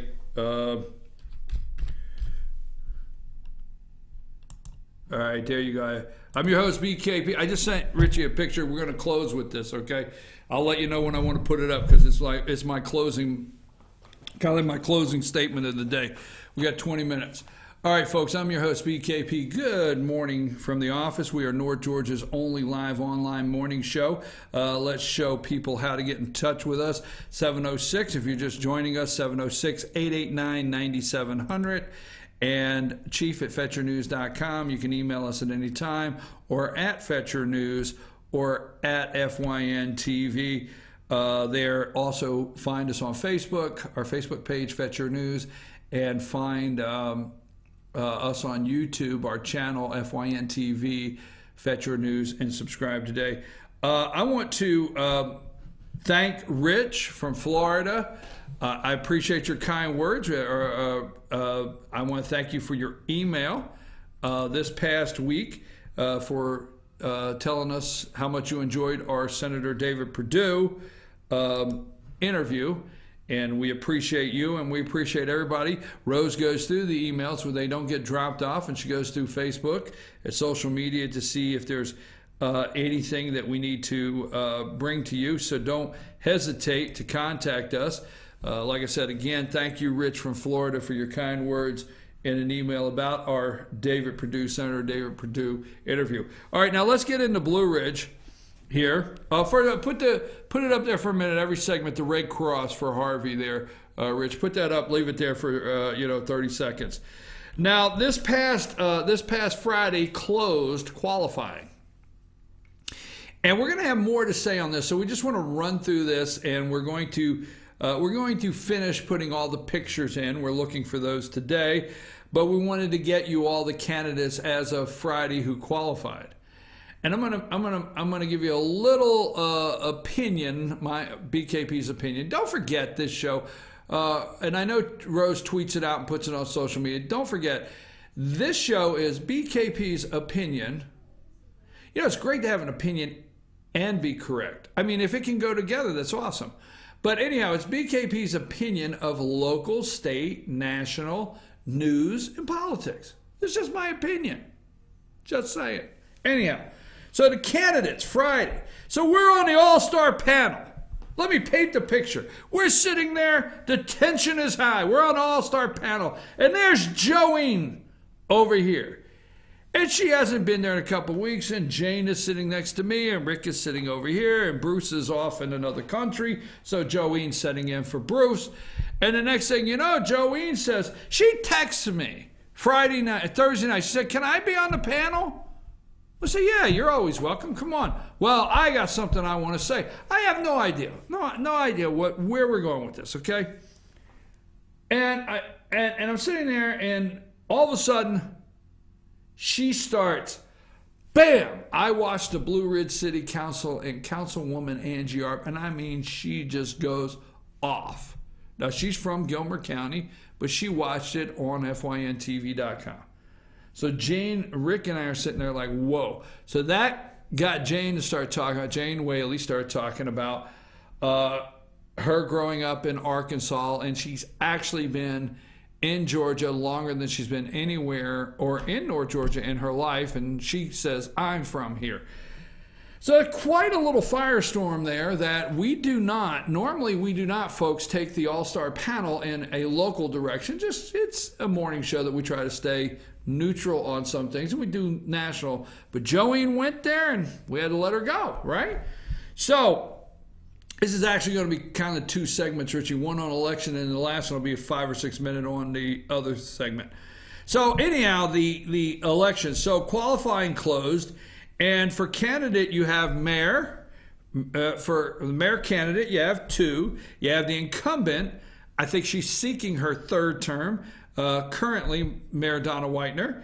and she is challenged by Brendan Doyle. Brendan Doyle is her challenger. We will invite all candidates. Let me look at you. All candidates. Now, take this today and understand what I'm looking in the camera. If you don't see a candidate, if you start on the social media world with your BS that BKP will not put certain candidates on his show, that is a lie. Every candidate's invited to come on the show, talk to me, and every candidate's welcome to have a debate with their opponent with me. And just check me out on debates. It doesn't matter. Oh, you're friends with this one. You like this one. What the hell's wrong with you people, okay? Yeah, it's a small town. You kind of like people, all right? Anyhow. But a debate is a debate, and I will handle it as neutral so you can get the information. You know me out there. My goal is to only get information for you, the voters. So anyhow, everybody's invited, so I don't want to hear the garbage, okay? Donna Whitener, okay, challenger Brendan Doyle. So here's the shocker, Harold Herndon. Well, Harold, we'll get more into Harold lately, but a little later. But Harold could go either way. He did not vote. Harold Herndon did not vote for the investigation. That's right. But our friend of the show, all-star panel guest Jane Whaley, went and qualified. So Jane Whaley for post 1 is a candidate opposing Harold Herndon. Now,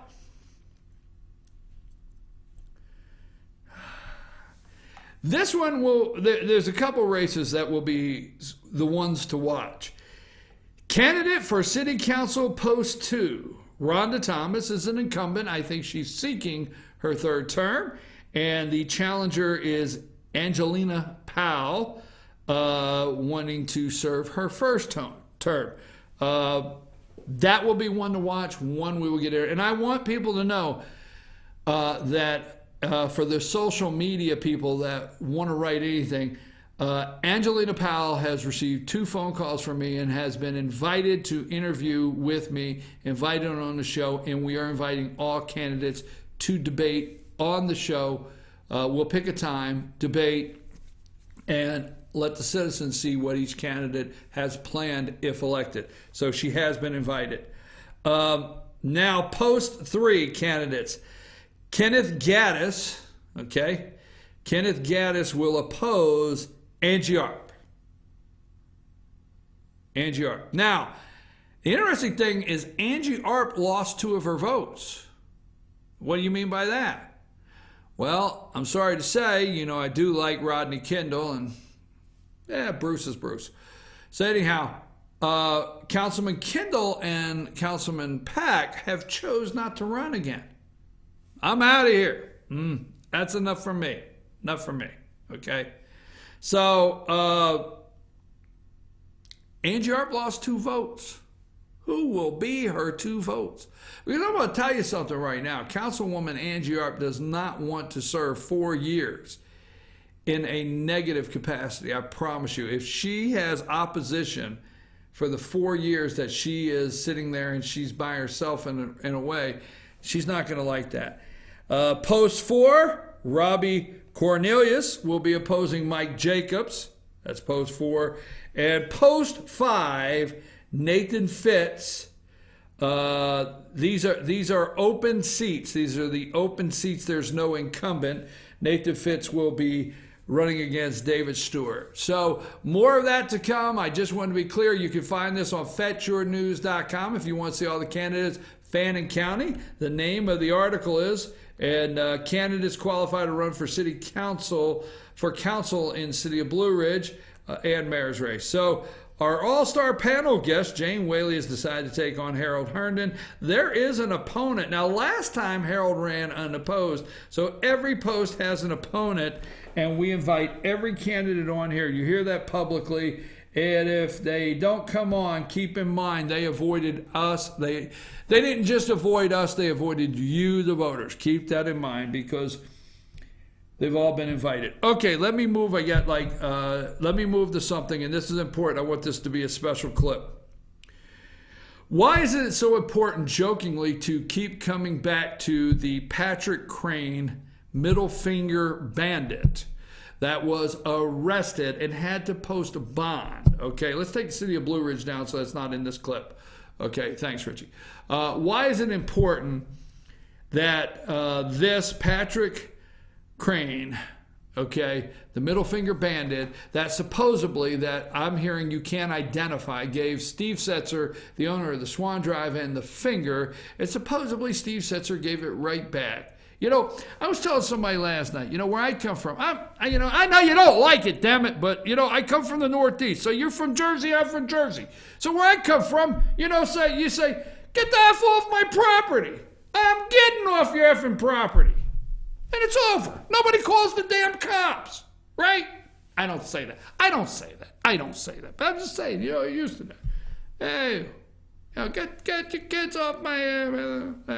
You never met Gene. Oh, my God, there's a story one day. So anyhow, supposedly, Crain says hello with the middle finger to Setzer. Setzer says hello back. No audio. So supposedly, Crain said, F you, Steve Setzer, and Setzer said, F you, Pat. I don't know. Okay, it's on the police report. We got that. So supposedly that all happened. We have no audio. The video does not really clarify if the middle finger came up by both parties. And our witness to Setzer's phone call and complaint is his wife, Kathleen Setzer. So let me draw this for you because we're going to work on this. GBI needs to come in and investigate everything. In fact, call me. I'll give you a list because I have it all broke down. I have it, okay?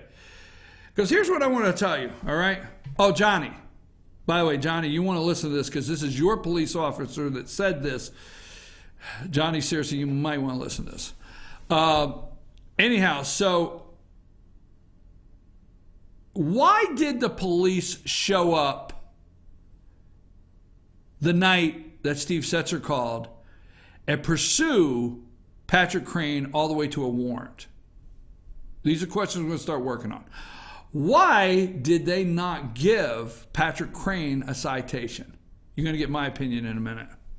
My first thought is they had to come up with a reason not to write a citation. Why would they come up with a reason not to write a citation? If they wrote a citation, then why didn't they write a citation for all of the violations when Patrick Crain called the city's police department? That's a question. So if Patrick Crain called about the wall that Steve Setzer built that is not built to code or not built to the city charter the way it's supposed to be, and there should be a citation given, why didn't they give Steve Setzer? Why on the multiple phone calls that Patrick Crain made concerning the noise ordinance at the drive-in, why the things that Patrick Crain said happened to him when he called Johnny, okay? He said, I called Johnny. Johnny won't send anybody out. Those are his words.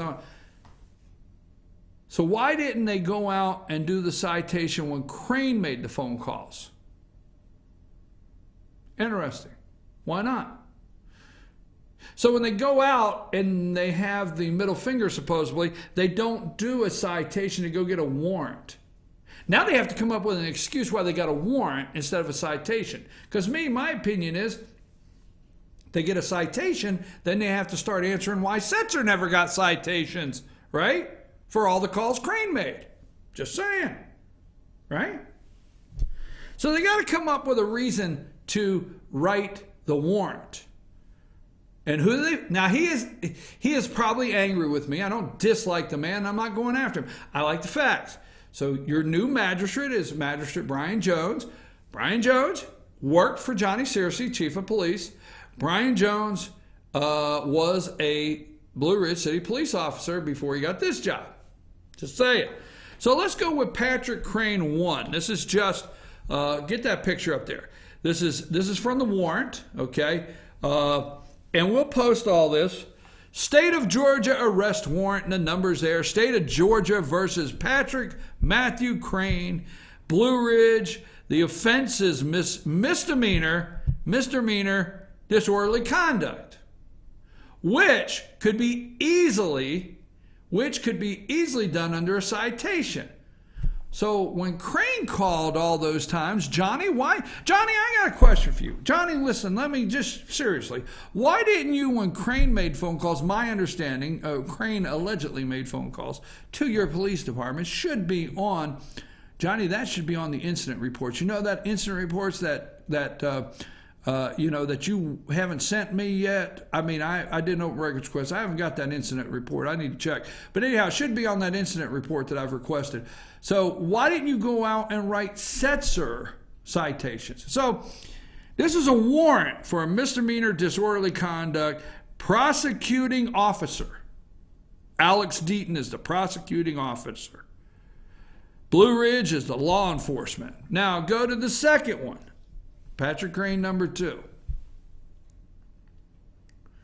Okay, now this is the state arrest warrant. Okay, and it is to any sheriff, deputy sheriff, coroner, because the coroner has the rights, and we'll get into that, constable, marshal, or other law enforcement officer of Georgia. Greetings, how are you today? For sufficient cause made known to me, in the above affidavit, and from the other oral testimony given under oath, you are hereby commanded to arrest Patrick Matthew Crain. Arrest him now. Bring him to justice, damn it. Break that damn middle finger. The defendant named in the ongoing affidavit charged by the prosecutor therein with the offense against the law of the state. Okay, enough's enough. All right, enough's enough. So go arrest this man, Brian D. Jones. All right, so that's number 2. Now, let's go to what concerns me the most. All right, go with number 3 up here. And I have the whole report. Okay, I have the whole report, but there's a part that, folks, is so concerning. All right, and what you're reading there on the bottom, and we will post this. Why didn't they go for a citation? So Crain, and as she stated,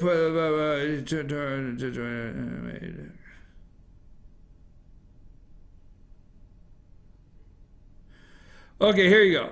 I, Deaton, this is the police officer, I, Deaton, did bring the warrant. He did bring the warrant before the magistrate Jones, who signed off on the warrant after placing me, Deaton, under oath. Now here's his reason. The reason that the warrant was taken out, stay with me, folks. The reason that the warrant was taken out instead of a citation. Because, see, if it gave him a citation, my opinion is, where's all the citations where Patrick Crain called against Setzer?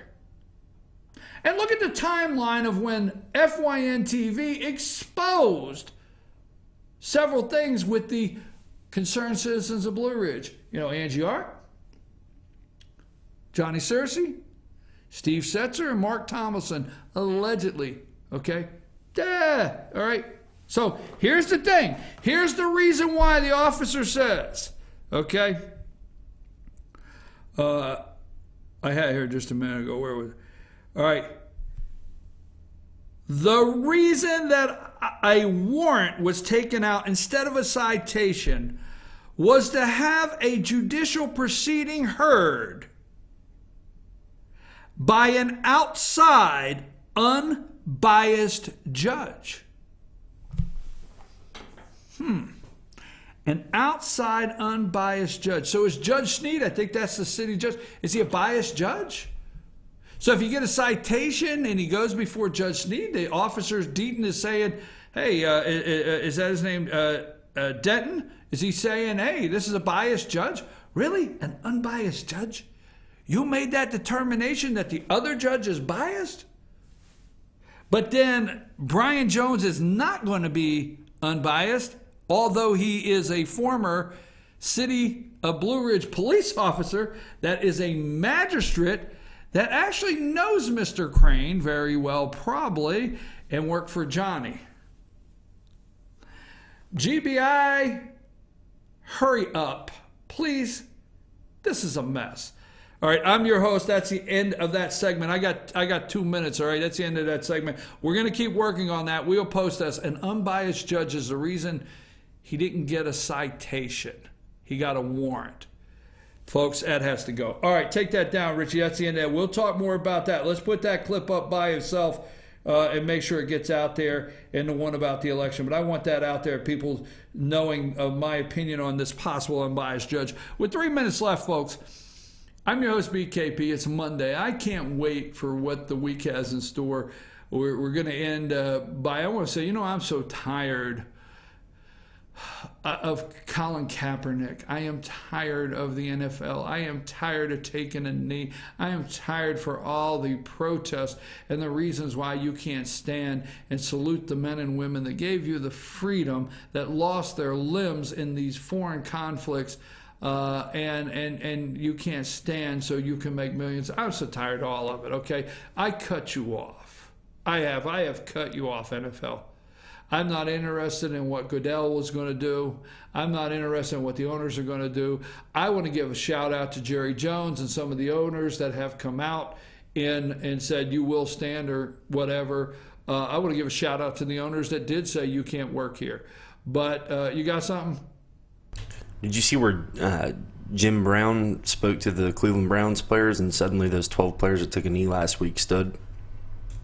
Right before the game, he spoke to them. Jim Brown spoke to him, and the 12 players stood instead of stand. All right, really? Absolutely. Good. I thought that was interesting. Take that off the bottom of the screen, bud. Okay, thank you. Yeah, okay. So I'm so tired of it. I am not interested in that anymore at all. And I can't wait for Friday night to get here. I can't. I am a Friday night high school football nut. I love it. And I told you earlier, I call it my sideline friends.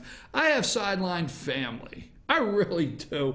It don't matter which game I go to, if I'm in Pickens, Coach Parker, Coach Wigington, RJ, the kids. I mean, the list goes on. I can't name everybody.